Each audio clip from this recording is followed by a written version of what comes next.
Hello friends, আমি আকাশ। আজকে বেশ কয়েকটি আপডেট নিয়ে আলোচনা করবো, তো ভিডিও ধৈর্য সহকারে দেখতে হবে। তো সর্বপ্রথম রয়ে রাখি টেক্কা কিন্তু এই বছর দুর্গাপুজো উপলক্ষে কেন্দ্র করে সিনেমাটা মুক্তি পেতে চলেছে।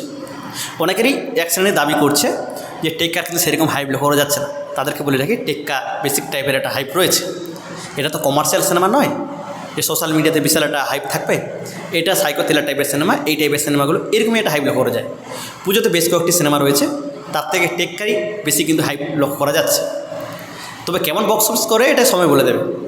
তবে আরেকটা বলে রাখি, কালকে কিন্তু এই সিনেমার একটি পোস্টার কিন্তু আসবে, সেখানে চরিত্রটি কীভাবে থাকবে সেটাই রিভিল করা হবে।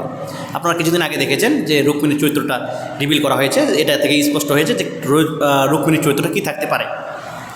দ্বিতীয় যেটা আপডেট আসে যে চাঁদের পাহাড়, এই সিনেমাটা সেই সময় কিন্তু বিশাল একটা বক্স অফিস কালেকশন করে। আপনারা সকলে জানেন চাঁদের পাহাড় কী লেভেলের বক্স অফিস করে, এটা আমাকে বলে দিতে হবে না। এই সিনেমাটা আবার পুনরায় কিন্তু 20 সেপ্টেম্বর সিনেমা হলে মুক্তি পেতে চলেছে। তো দেখার বিষয় এখন নতুন করে কেমন চলে এটা। তৃতীয় যেটা আপডেট, চেঙ্গিস নিয়ে যে সোশ্যাল মিডিয়াতে একটা কন্ট্রোভার্সি স্টার্ট হয়েছে, আপনারা সকলে দেখতে পাচ্ছেন। বিভিন্নজন বিভিন্ন মতামত রাখছে। এক শ্রেণী দেখছি যে বলাবলি করছে যে চেঙ্গিস ভালো রেজাল্ট করেনি, তাই দিতে আসছে না। এটা সম্পূর্ণ ভুল। চেঙ্গিস ভালোই কালেকশন করেছিল, সেই সময় দাঁড়িয়ে যেই বাজেটটা ঢেলেছিল তার থেকে লাভের অঙ্কই কিন্তু দেখেছে। কিন্তু এটা ঠিক যে সুপারস্টারের যেই ধরনের কালেকশন করা দরকার সুপারস্টার সিনেমার, সেরকম কিন্তু কালেকশন হয়নি। তবে ভালো কালেকশন করেছে, খারাপ যে কালেকশন করেছে তা কিন্তু নয়।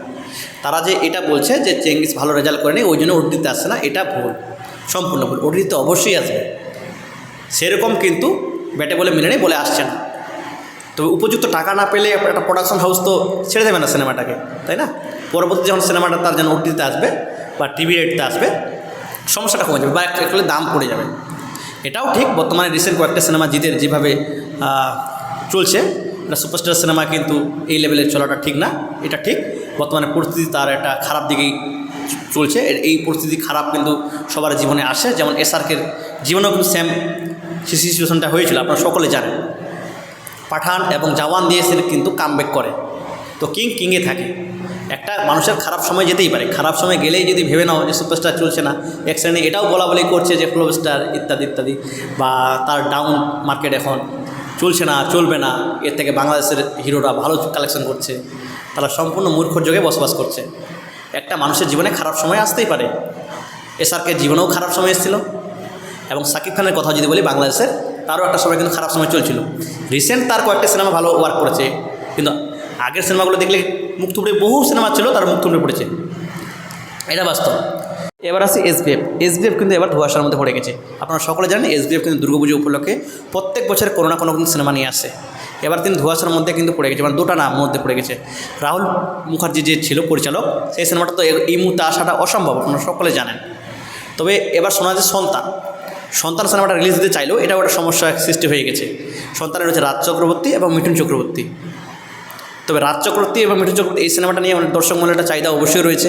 কিন্তু সমস্যাটা হচ্ছে এই জায়গায়, মিঠুন চক্রবর্তীর আরেকটি সিনেমা রয়েছে যেটা পুজোতে আসছে, শাস্ত্রী বলে একটি সিনেমা।